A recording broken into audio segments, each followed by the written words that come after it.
become politically correct individuals. We organize fundraising activities.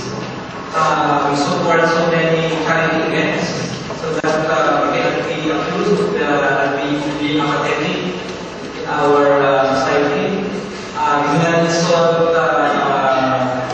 the disadvantaged people.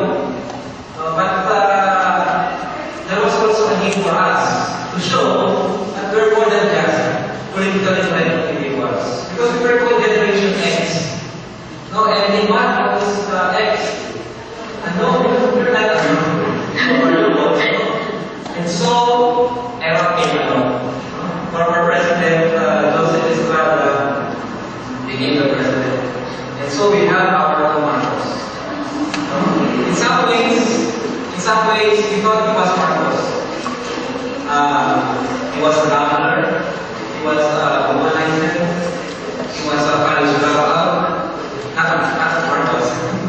And he has a midnight cabinet. And so, we channeled our emotions in fighting era. We participated in Exodus. That was the first people power facilitated by organized assemblies and by texting. That was the first time that we realized the power of texting. The first time that we realized that text jokes can undermine the presidency. So text jokes is never successful. And who was successful?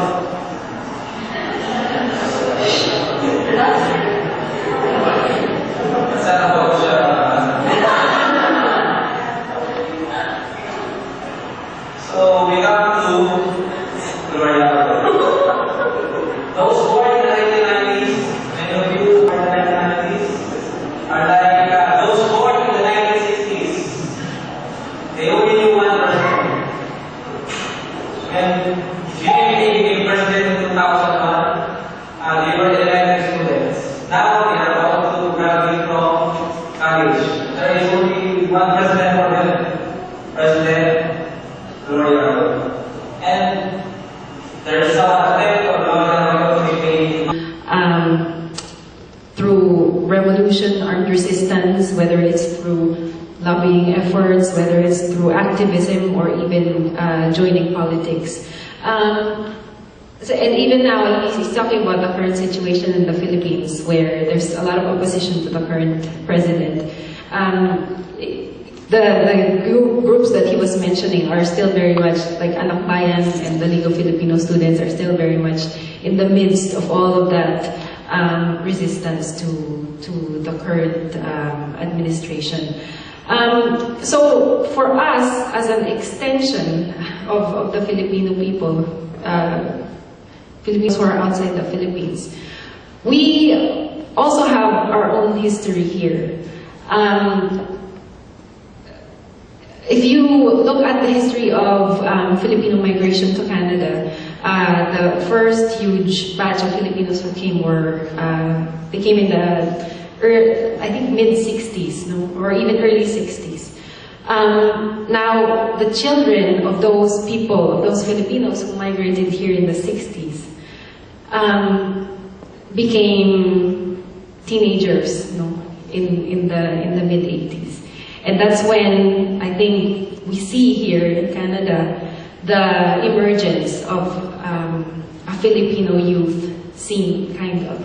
So right now I wanna call to the front of the stage our panelists, who I said before were some of the earliest youth leaders in our community. So first we have Roel Sarmago. Roel, if you can come up.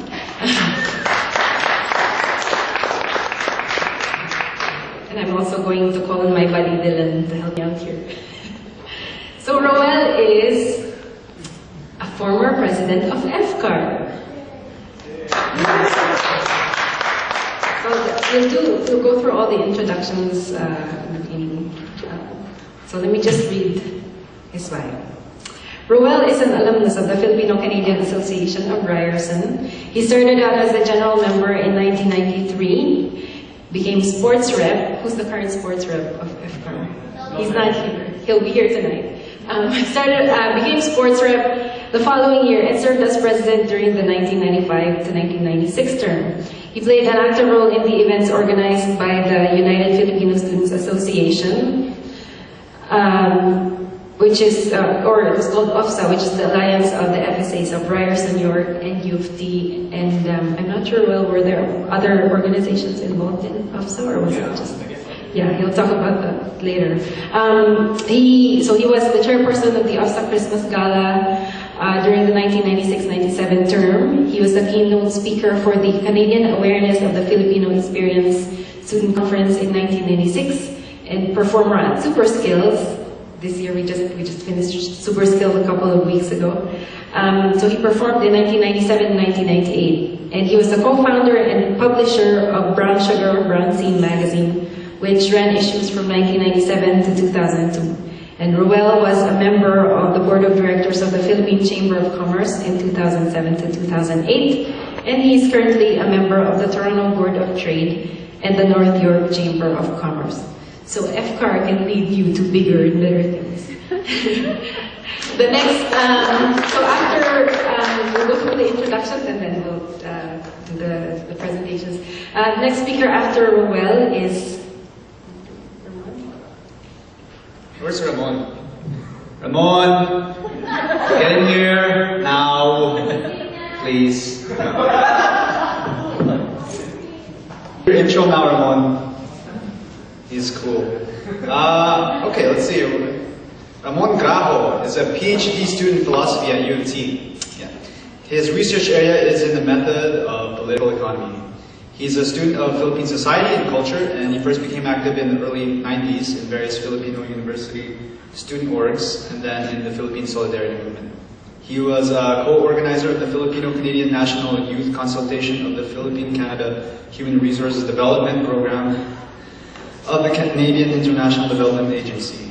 And he's also a founder of various youth organizations and organizer of migrants, workers, and community organizations, and a human rights advocate. And he has a lot to say, so if you ever wanted to have a deep conversation about all things Filipino, then he's the guy you want to talk to. But anyway, he's here, and he's our second panelist. Is there a third right now, or is it just those two? Oh, okay. So we have a third panelist who we're very lucky who was able to join us today because I told her not too long ago only. But we have, as a third speaker, Nadine Villasin, who is the current artistic director of the Carlos Bolosan Theater Company and is responsible for transitioning the company from a community theater group to a community-based professional theater company. She co-wrote and performed in CBT's Toronto production of Miss Oriented in 2003, as well as Tisri Dunia Theater's Montreal production in 2005, both of which played out to sold-out audiences. Actually, I think I saw the Toronto performance of Miss Oriented. Nadine developed and sometimes performs in Tales from the Flip Side, which is, by the way, happening next weekend. CBT's annual showcase of emerging Filipino-Canadian playwrights and theater artists. And Nadine is one of the co-founders of the Kapisanan Philippine Center for Arts and Culture, located in Kensington Market, and has been instrumental in initiating community events such as the Cultura Filipino Arts Festival, as well as the Flipside Festival.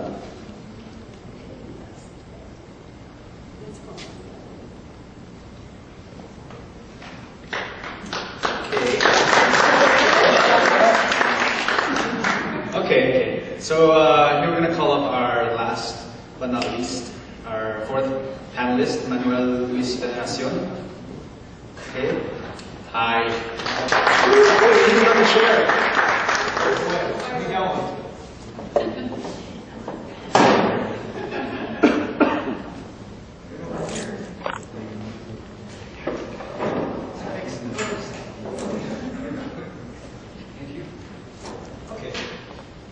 Bio. Okay.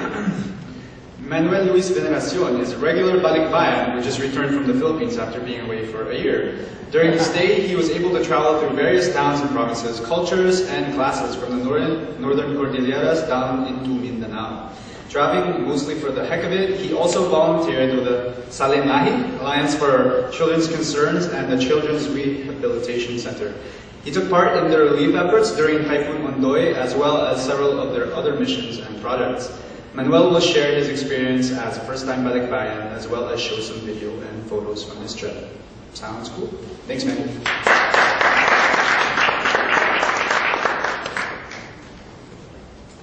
We now give the floor to Ruel. Oh wait, but his microphone not up.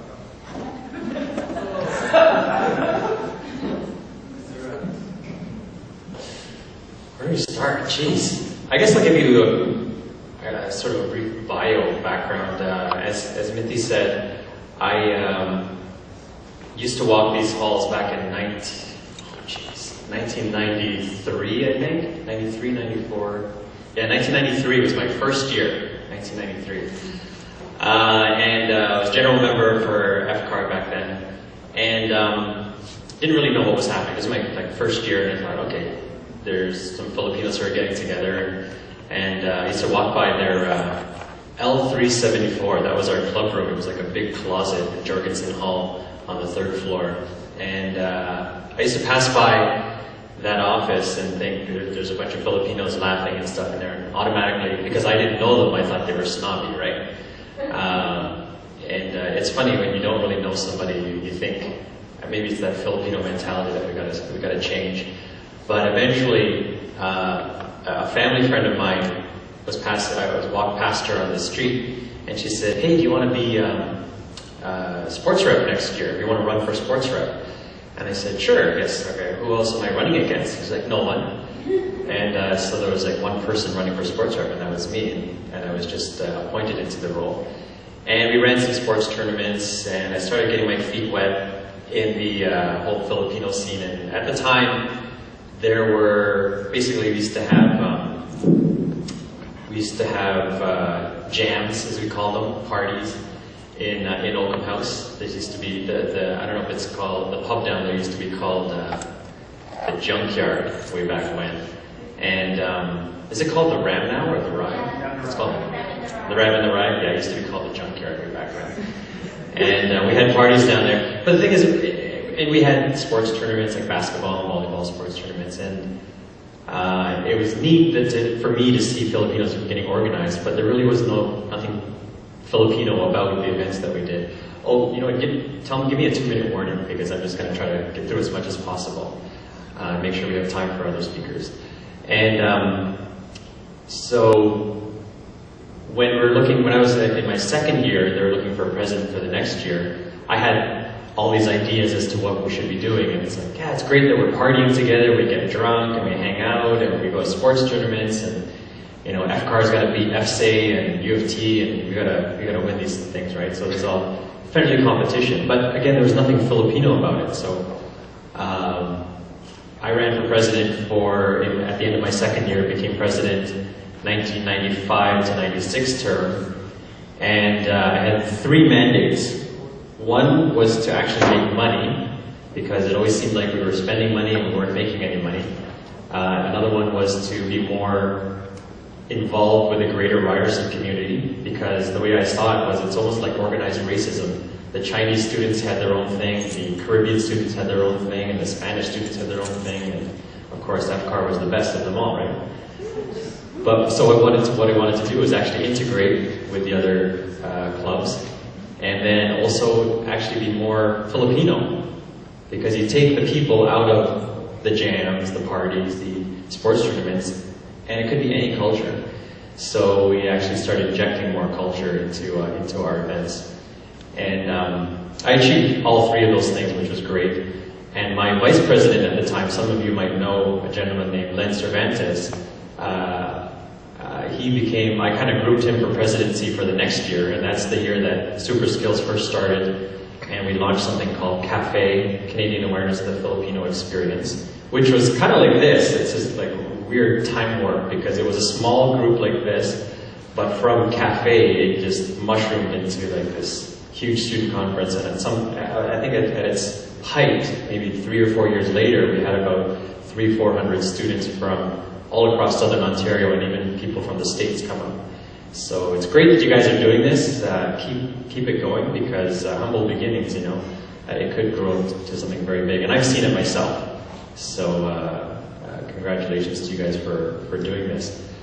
Around the same time, kind of like FCAR's, well, we look at it as the golden era, because that was our era. We were very active, and we were like the ones that really had events that everybody just had to attend. And all the other student groups would kind of ride our coattails, and it just made it stronger. It's not like we were conceited about it, but we're like, you know what, we've got a good following. Why don't you guys just join us, and we'll just all have parties and fun together and have these huge tournaments together. And so the resurgence of something called UFSA came around, which was the United Filipino Students Association. It started off with the Christmas Gala, probably in the late 80s. There was a formal Christmas dinner, and it was a partnership between U of T, St. George campus, and FSA. And they just called it the Filipino Christmas Gala. And they thought, okay, well, we need another organization name. Like, Filipinos always need to make a name for their organizations for some reason. So they call it I think the Bi-University Filipino Association or something. And then Ryerson got on board. There was the Tri-University Filipino Christmas Gala. And then by the early 90s, it was called Waterloo came into it. And they were called the Quad University. So it's going to be a little ridiculous. So we needed an umbrella name that could have as many members as possible. So then we came up with something called the United Filipino Students Association, which was not supposed to be an organization on its own, but it was just an umbrella sort of name to organize people, organize all the different member organizations, that we could all do stuff together. And I think that's kind of like where you guys are right now. You're starting to communicate with the Filipino student groups at U of T and FSA again. And I think that's a really good thing, because there's much more strength in numbers. Anything you guys want to do, there's much more that you can do when there's more people, of course, right? And perhaps another time, I would love to come back and get into more details about what we actually did and how much fun we had, so that you guys can hear more of the stories. But in essence, for this talk, I'll move on. Cafe ended up going on for about 5 years, and it got bigger and bigger, to the point, like I mentioned, we had about 300 or so attendees at Western, at Wolf. It was what it was called. I think it's still called Wolf. They hosted it there, and we all went up there. There was about 300 people. And then Len and I were at the end of one of the cafe conferences. We were suffering from cafe conference fever. We're like, yeah, we're going to change the world, Filipino awareness, all that sort of thing. But we were leaving school. We were just about, I was a year ahead of Len, and we were wondering, how can we keep doing this? Because we loved what we did. And another friend of ours, by the name of Romeo Candido Jr., he was kind of like the shit disturber of the group, and he kind of still is. Great guy. He came up to us and said, hey, how about we start a magazine? And then we ran with that idea. We found out, well, Len could write. He's now a senior producer at MTV Canada, which I think you'll hear from him this afternoon. We had another friend who went to George Brown for graphic design. And my course here, my program was graphic communications management, which is basically the business of print. So we had a writer, graphic designer, and a publisher. Yeah, let's run a magazine. But the thing is, what we didn't know is how to make money. And so we went through a few years of test, trial, and error. Actually, I'll tell a really quick story, and I'll end it off here. The way we launched it is actually kind of neat. For about 2 years, we tried to launch this magazine, and we had all these great stories. We had writers, we had people who could come up with awesome designs, magazine layouts and stuff, and I knew how to put it all together. All we had to do was put it into a computer and hit print, but we needed to print like a few thousand copies. The problem was we didn't have money to print that. So we racked our brains for several months, for about a year and a half. How are we going to do this? So another friend of ours who was a creative director in an advertising agency, on a little note, really keep the contacts that you have today, because you never know when you can help somebody else out or they can help you. Because I kept a Filipino contact from high school saw him in university, and then afterwards he came around and said, well, what is it that you guys can do well? And Len and I looked at each other and we're like, well, we know how to throw parties. At one time, is the cafeteria still called the Hub? Yeah. One time we packed that place with probably about 700 people.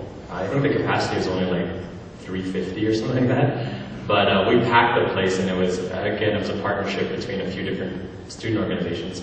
So we knew how to throw parties. So my friend Noel, who's the art director at an advertising agency, he said, why don't you guys throw a launch party? Again, there was the spark, and then Len and I put our heads together and we're like, yeah, we know how to spin things, we know how to hype things up so much that it's almost a white lie at the beginning, but after the fact, it actually came true. So we said we were going to launch a magazine. Even though we didn't have a physical magazine in hand, we said we were going to launch this new Filipino-Canadian magazine. And Len was working at Sullivan Entertainment at the time, which produced some well-known Canadian hits as Anne of Green Gables, Road to Avonlea, like really boring stuff, right?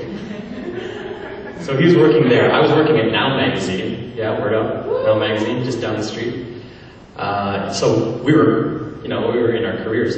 And so we decided to launch this magazine. We did a whole PR campaign. We negotiated the use of this venue for free. Again, our negotiating skills of what we learned at FCAR. We negotiated to use this venue down at, where was it? Duncan and Richmond Street, I think it was. Right at the corner there. The venue's not the same anymore, but we got the use of that place and we said, we'll bring in tons of people. You guys will make money off of the bar. We're going to bring in, we basically didn't have any proof, but I sold it to the guy and said, we can bring in like 500-600 people easily. We're launching this magazine, blah, blah, blah. You'll keep all the bar. Just let us keep the money at the door and coat check.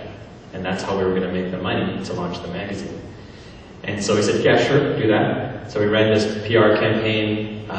We ended up having CBC Radio show up. Now Magazine showed up. iMagazine showed up. We had a bunch of different ones. And then the night of, we didn't really know if people were going to show up or not. We just knew we could throw parties. And so the first few people started, and there was also a Filipino modeling agency that was starting up at the same time. So we had beautiful people wearing brown sugar t-shirts. And they were like the party hosts. And so it was, when did we launch it? It was like in February we launched it. So it was a cold day, a cold evening, and people started trickling in. They paid their cover at the door. It was like, we charged $7 before a certain time and only $10 after like 11 o'clock. And we charged like $2 at coat check. So first people started trickling in, then more, and then we actually did pack the place. We didn't quite hit our quota at the bar, but the guy he had overshot what we had to make at the bar anyway, so he was still impressed the fact that we made so much at the bar. And so he let us off the hook. We didn't have to pay anything. But we had about $2,000 from the door in coat check that we made. And people were asking, where's this magazine? And all we had were like billboards printed out, larger than life billboards on easels and stuff like that. We said, we don't have the magazine here. We want you guys to go out and actually purchase them from our retailers to show them that there's a demand. Like, oh wow, that's really smart. Little did they know we didn't even have the money to print. Like, wow, that's really smart. Okay, cool. So that's the cover of the magazine. We had the whole thing ready. It was on a disc and ready to print. So that was on a Saturday night. Monday morning, I ran to the printer and got these things printed and said, great, here's the money, here's the disc, now print. And then we got them out to the venues. Actually, we got them to the venues late. The retailers were pretty late. So when I called up one of the retailers and said, I'm the publisher of a magazine, I spoke to somebody else there before and I want to bring our magazine and put it on the shelf. He said, what magazine is it? I said, it's Brown Sugar magazine. And then the guy on the other line said, oh, you're the guy. I'm like, what do you mean? He's like, what's the big idea of telling everybody that your magazine's going to be here? And we had no idea what they're talking about. I go, really? So there was a demand? It's like, yeah, there's about 10, 15 people every day for the last week asking where this magazine was. We're like, oh, cool. Okay, I'll be right down. So dropped it down there, and that was our first issue. So we did 2 issues of Brown Sugar. That was the time when the internet was just taking off. and our domain name, our website address was www.interlog.com/BSMag. Brownsugar.com was actually a porn site. And we're like, no big deal, brownsugar.com. So then we realized we had to change the name, so we changed it to brownstein.com. We bought that domain name, and that's what we published as. And we had published about 13 or so issues after that. And then, well, fortunately we weren't making enough money off of it. We had to let it lie. And then that's when Lem started his path on being an executive senior producer of something bigwig at MTV Canada. And now I'm at Investors Group. I'm a division director there. And the company's sending me to Tokyo at the end of May, so I'm doing well. One last little plug is if there's anybody who's entrepreneurial, get in contact with me or get in contact with Roland, who's got my contacts. And I'd be happy to forward your resume to other people or something like that and just keep the continuity going. But I'll stick around for a little bit longer if you guys have any questions. Thanks.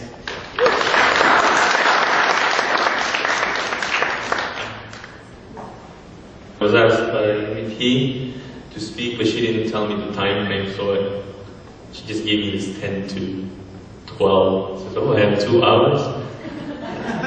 Just kidding. I'm gonna keep it shorter than that. So I've shortened it to 1 hour and 45 minutes. Anyway, I've been asked to speak about the historical role that Filipino youths have played in the community here in Canada. I think the reason why I was asked is because I'm the oldest one here, and I sort of saw it from the very beginning, or near the very beginning. And if I hadn't been involved in that and gotten married early, probably my kid would be here with you guys now. So I won't reveal all of that, but you can do the arithmetic. But it was around the late 1980s. And I say this because it depends on the area of Canada, right? So in some cities it started in the late 80s, some in the early 90s, but there was a flowering of different kinds of student associations, both university associations and student activist groups. So I don't know whether it was in the water or in the air, but they were all popping up, and there were 3 kinds of questions that were in their mind at that time, if you look at their activities. One of them was the perennial question of identity. You know, what it was to be a Filipino, what did that mean, etc., etc. And I think maybe this arose because this was probably the first generation of Filipino kids who grew up in Canada or who migrated here, not as adults, but now we're, getting into their 19, 20 and stuff like that. So they would ask themselves these questions, whereas their parents had been migrants and really didn't ask that question, but were so busy trying to get established that they didn't really pass down. Because in the beginning, there were a large number of Filipinos. That really took off in the 90s. And I just vaguely remember at one point, there were some areas of Toronto where you could see lots of Filipinos, and then at some point it seemed you could see them everywhere. So that was somewhere around the 90s where it was growing from the 70s on, but that's when it really became noticeable. So I guess that was the time.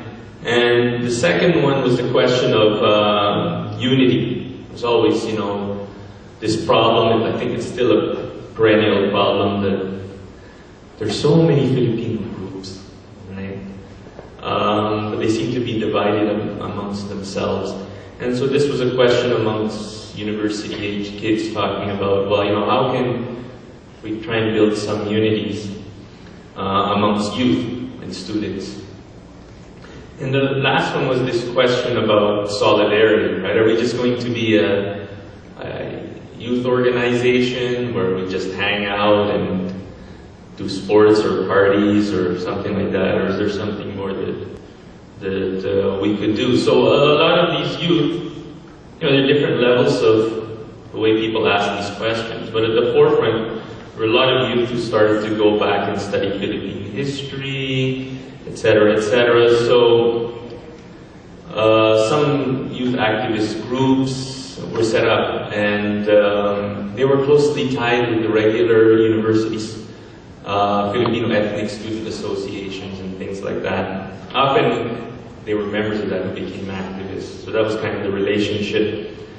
And they were kind of the workhorses for a lot of the solidarity movements here. In a sense, you could say it was youth, and what we'd say in the Philippines, gayon, because that's the old people. Because the people who had recruited them into solidarity work were ex-student activists, right? They were activists in the 70s who would come here because of martial law or the economic crisis. And so it was just a meeting of people who were youth activists and people who were now youth activists.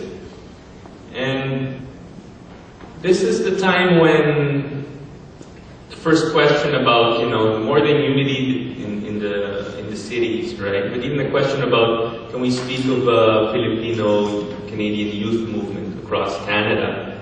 And that's why we managed to trick PCHRD, which was a program of CIDA. I don't know if you know CIDA, but it's the Foreign Aid section of International Affairs. We managed to trick them when they were in a vulnerable point because they had been exposed as funding warlords in Negros in the Philippines. And so now they set up this PCHRD program, and it was supposed to promote human resource development. And so we tricked them into funding a Canada-wide youth consultation. That's the language we had. This is the language you got to use when you're talking with government, right? Or government agencies, youth consultation. And we held it in Quebec, in this town outside of Montreal. Marco was there. He's an Alpha youth like me. And so there were youth from BC, from Vancouver, all the way to the Atlantic provinces, Filipino youth and Filipino Canadian youth, and they talked about questions about the divide amongst Filipino youth between those who grew up here and those who were newcomers. Right? There were linguistic differences, cultural differences, and things like that. They talked about their need to identify, what it was to be Filipino to them, and the problems in Philippine society.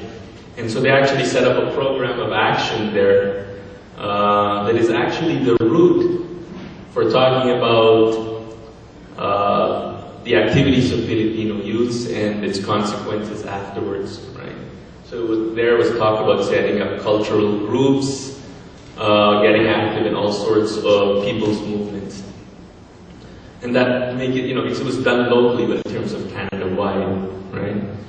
And that went on for that period. And the result of it was in the late 90s to the early 2000s, there was a very vibrant Filipino youth movement, both the Filipino student associations. You just heard what was happening. So these were the outgrowths of that, from this initial Canada-wide conference to the various cultural and political conferences and events that came afterwards, like Cafe or UFSA. And many of these people who came out of that, right, either went into the cultural industries or set up cultural groups, or became organizers and set up various people's organizations that are now active in our community. For example, workers' organizations. If you've been reading the Philippine reporting, there's been campaigns, for example, recently on domestic workers issue, because a significant minority of Filipinos here went through the various forms of these foreign worker programs. And these were set up by these Filipino youth originally, plus work in the unions, etc., etc. And so the period between the late 90s to the early 2000s, and you can see the fruit of all this. We're,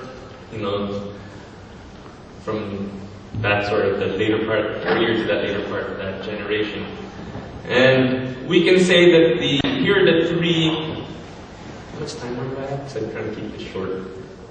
2 minutes, okay. Here are the three main contributions that happened out of there. The first one was the creation of a people's movement, right? Because the first Filipinos who were here active in political activities were either in those political exiles, I think, for example, your mother, right? In the anti-Marcos dictatorship, and the solidarity movements after that, the human rights movement. But it was all people who were activists in the Philippines, and it was the entry of the youth that turned it into a broad people's movement, because it was these youth that went out and became organizers for various organizations in the Filipino community. The second thing was in reinvigorating and putting to the forefront the importance of Philippine identity and culture. You're probably too young to remember this, but you know, when I was growing up, that wasn't the question, right? People were trying to integrate, and they thought that meant that you wouldn't tell your kids anything about the Philippines. They wouldn't even learn how to speak Filipino or anything like that, right? And some of you still went through that experience, especially if you were from a smaller town or something like that. And you almost kind of hid that you were Filipino to outsiders. I mean, you'd have Filipino parties, right? Everyone might remember this, you know, all of your relatives or clan members or from people from the same village or town or barangay. But it was at this time where it became propagated that we had to be proud of what being Filipino was and what it did mean. And it was looking back at Philippine history to the people's history of the Philippines, right? So now everyone says, oh, they're proud to be Filipino, even people who probably aren't, right? So it's a product that it's on the agenda. That's the important thing, right? It's on the agenda. The third thing was Philippine studies actually became a legitimate field. I can't say it was just due to Filipino-Canadian youth. It was also due to Filipino-American youth, because it was around the same time they had links with each other and actual organizational contacts with each other. So now you have this advantage that you can actually take courses on the Philippines if you're in university, right? I'm actually part of a collective of academics called Critical Colectivo, which are various academics from various departments that are engaged in Philippine studies. So I'm in the Department of Philosophy, some people are in OISI, that's in education, some are in sociology, etc., etc. So while there were Philippine academics before, there weren't that many of them. And they weren't necessarily focused on Philippine issues, because I knew some of them were like in chemistry, right? Even though the one I knew, she was active in the Philippines as a student activist, and her PhD was in chemistry, and she didn't really talk about the Philippines. But now there's something like that, and it's a legitimate field. Even non-Filipinos are involved in it, like the head of the geography department in York University. He's been doing studies on migration, Philippine migration, right? So these are the three things, right? These are three important things that my generation, your generation, we're sort of in the blur, that combined generation, made possible. Now, why I'm saying, putting it this way, is because there was a kind of era of the dark years of the Philippine students movement in the mid-2000s. And I call it the dark years for the following reasons. For one thing, while there used to be this organic link between Filipino activist youth and their organizations and the basic Filipino youth organizations like university associations or community associations, that was kind of severed. For a while, the Filipino activist youth weren't really involved, and the other way like that. So I'm happy to see that it's coming back, that links, right? You're seeing, like, for this event, if you look at the groups that are sponsoring this, there's the basic Filipino organizations like the Student Association, right? That its requirement is you're just a Filipino and a student, so that's why I call it basic. And the other one is you have to hold, be active in a certain way, so it's an activist organization. And the second thing was, in the early years when Filipino youth went to the community to organize Filipino workers' organizations or domestic workers' organizations. They didn't tell these people what to do. They went there to listen, to learn from them, find out what their realities were. And somewhere around the mid-2000s, instead of independent Filipino youth activist groups who were organically linked to Filipino basic organizations, they started to be linked with NGOs, you know, these institutes, centers, non-government organizations. And they were now preaching or telling workers what they're supposed to do, or what. So there was an alienation there, right? Happily, there's been a revival since, you know, the late 2000s, and it depends on which city, what year exactly. That there's going back to the old ways or the new, or the, you know, the ways it was always been done in Philippine history to create a popular movement. So that's sort of the history, and those are the accomplishments. And so this, again, if you look at it, there are really three challenges to Filipino youth throughout our history. The question is, the first one is, what is it to be Filipino in youth? And it's not just a question for you if you grew up here, it's a question even in the Philippines, right? What is it to be Filipino? Because there's this, the ruling elites preach a different message from the people's movement, right? And that's completely two antithetical views of what it is to be Filipino. And the second one is the question of unity. How can the Filipino youth make themselves a factor, a positive factor in Philippine society? What kind of, you know, there's a saying that the youth are the future. I mean, let's make it less trite, right? What future do you want to make, right? Do you want to make the Philippines better off and the Filipino people abroad better off? Or are you those people who want to disappear into the general population, right? So that's the second question, right? And the third one is related to that is for what and for whom, right? So I'd like to summarize it as like history, unity, and service to the people. The first one about history is it's very important. This is always a contesting question. Sorry, this is for the academic sounding thing. And that is to study our history in the present situation, right?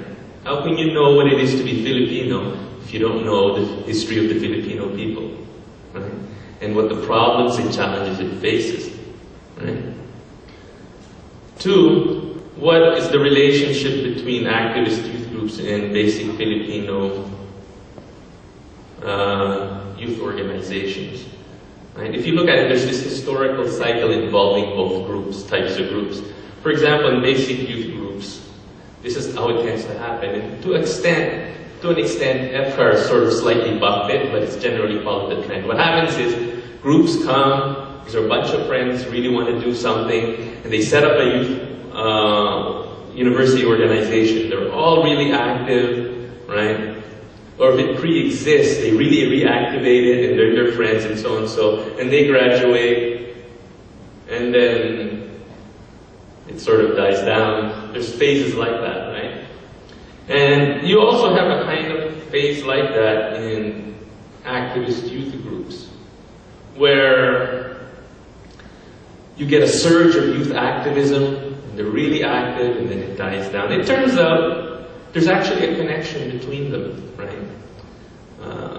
The historical memory of groups really comes from those who were really active and were engaged in things. Because if your group is just for basketball games or party or it could be any association, it has no historical memory, right?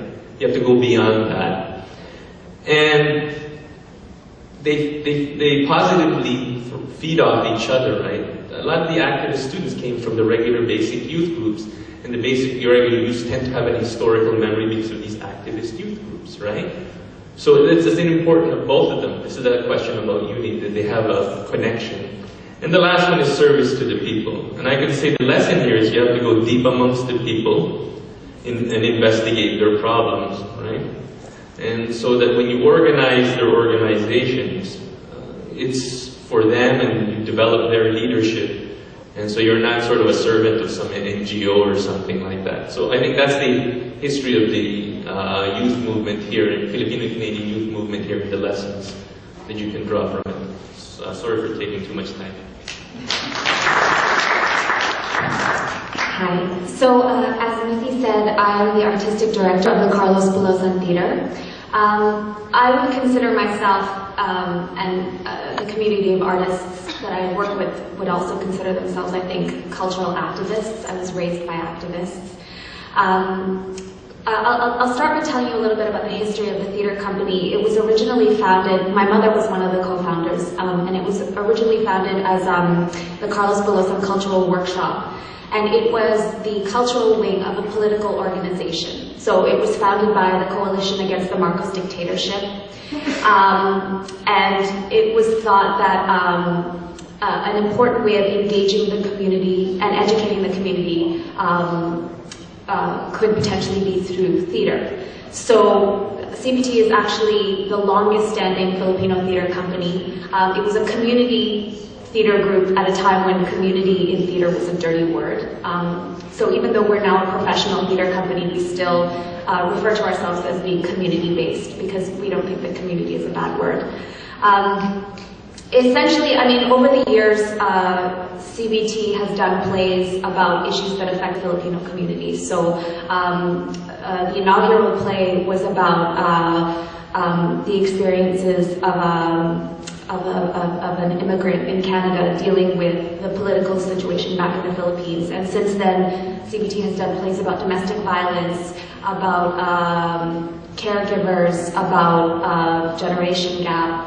And when I became involved, I grew up in CBT, or CBCW at the time, but when I became involved in 2001, when the original leadership was ready to kind of step down and pass it on to the next generation, one of the things that I felt was really important was, you know, now, I don't know how many of you know this, maybe all of you know this, but we're not just the third largest immigrant community in Toronto, we're the third largest immigrant community across Canada. And despite being very sizable communities, we are underrepresented in theater, in entertainment, in the media. And growing up in Canada, I felt a real absence of a reflection of my experience, my history in the classroom, on stage, on television.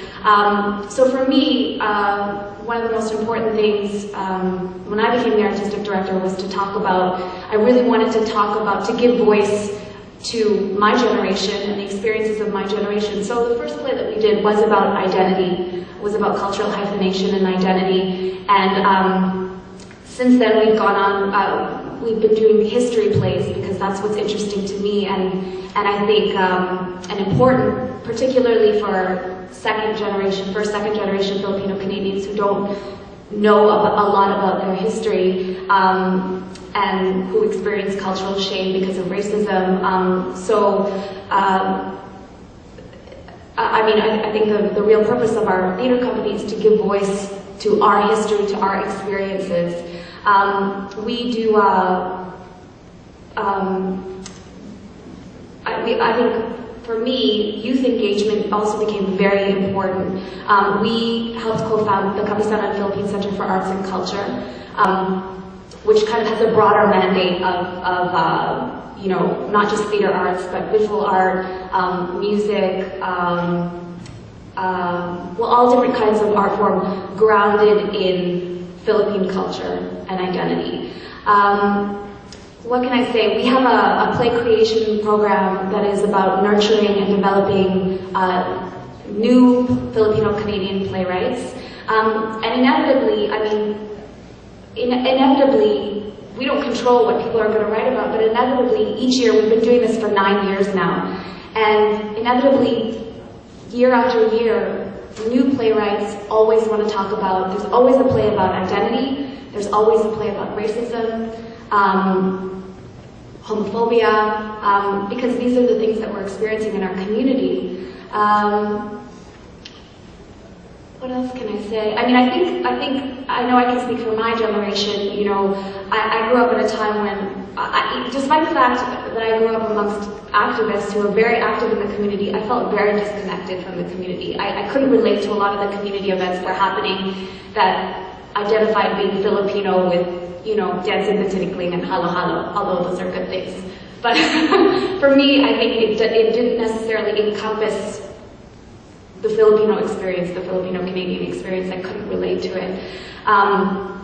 So I think that it was really important to me to have a place that was a hub for not only Filipino-Canadian artists, but Filipino-Canadians who are interested in knowing more about their culture, a place to come together, a place to identify and feel proud about being Filipino that wasn't just about food or wasn't just about a social activity. I don't know what else to say beyond the fact that I think when I was coming up, and we talk about this with Roel and Romeo, when we were coming up as artists, we didn't have mentors. We were kind of making it up as we go.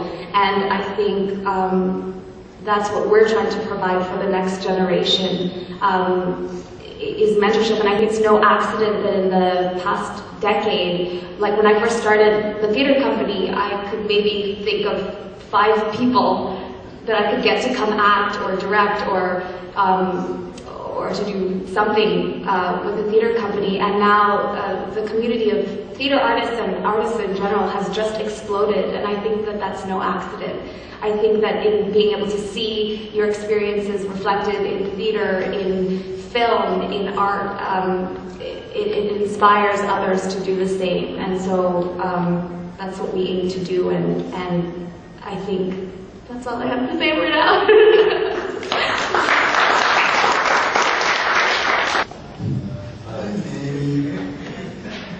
I find it very funny that I'm amongst a really accomplished panel, because all I really did was go to the Philippines and come back. But I am also, I can say maybe fruits of their labor. I used to go to cafe events and perform at Super Skills, and a bunch of my ex-girlfriends I probably met there. People power was one of those things that got me involved with Kapisanan after I watched that. And sorry, I hope I don't make you feel old. Like, yeah. So like I grew up within that system, going to all those parties that some of your associations were putting on back in the 90s and early 2000s. Anyway, so I'm Manuel. I didn't even finish school, so it's funny that I'm speaking at a student organization.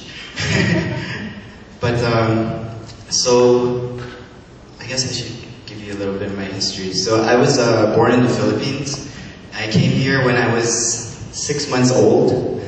So I was really pulled away from home.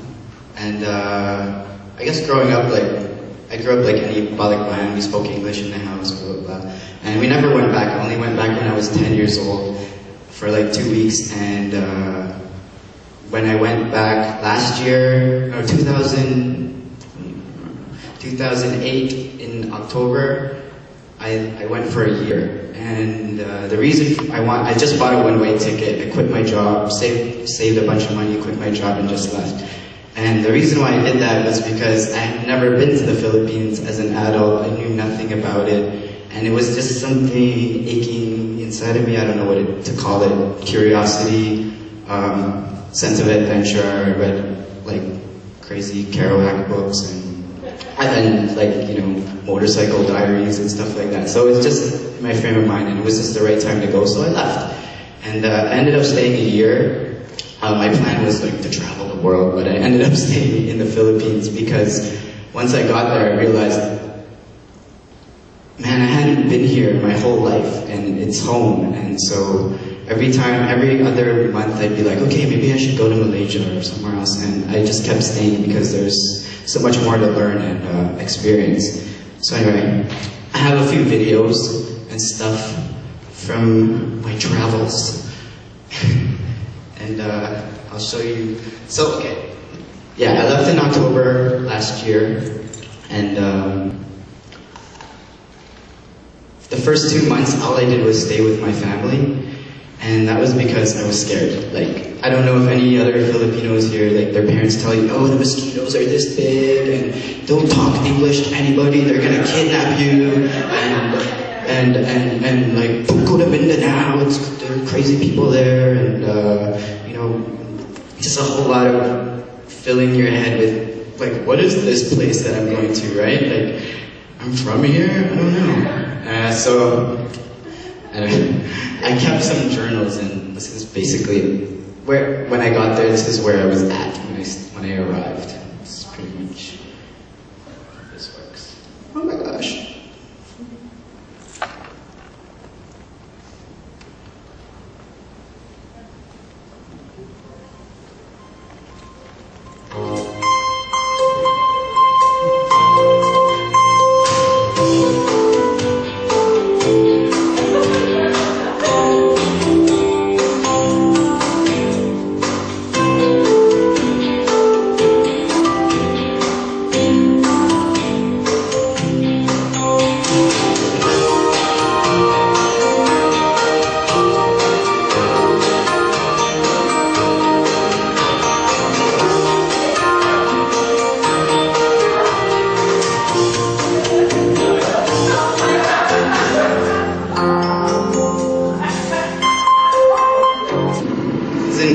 City in Mindanao.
You should always bring chanelas in your backpack wherever you're going.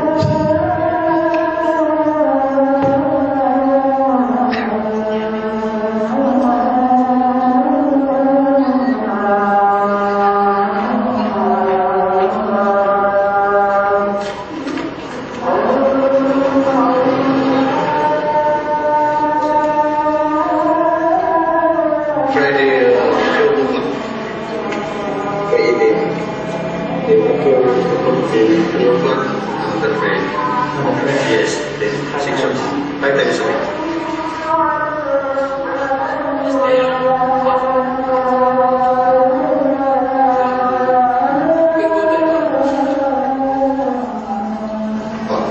You know, there are Muslims, but there's also different indigenous Muslim tribes. And he's just talking about the major ones, and he's talking about himself right now, where he was originated from his heritage. May traditions ba Mindanao na yan? Tauso. Yung dami-dami na. Tama. Sorry.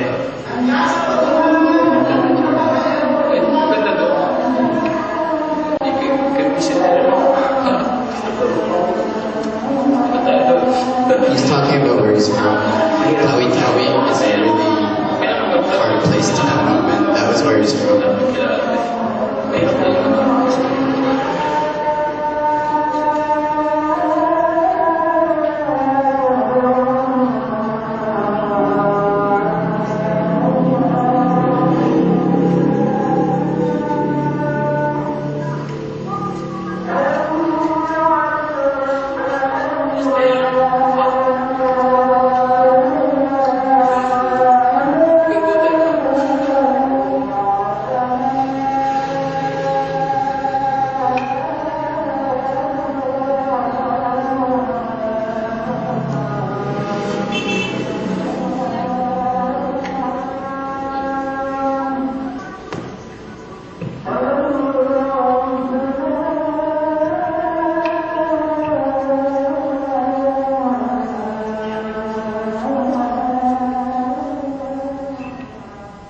So yeah, the women are separate from the men in mosques. Okay, so yeah, there's a lot of videos of us in Mindanao. I don't want to show you all of them, but basically after that, I got what you call the lakas ng loob ko. I was like, I'll go anywhere after that. So JR left me in Cebu somewhere, and I just started going to see the country for myself. And it was great because it smashed all the myths that my parents and grandparents gave me. And like we were talking about Filipino identity and stuff like that, and like I'm starting to realize the importance of why I went there. It's big because I get to come back and tell people about it, and we can talk about Filipino identity here, and I hear it a lot. We always talk about it. It's a big thing with Torontonian Filipinos, but it's for me. It's like you have to go there. You have to experience yourself. You can't just, you can talk about it a little bit, but like.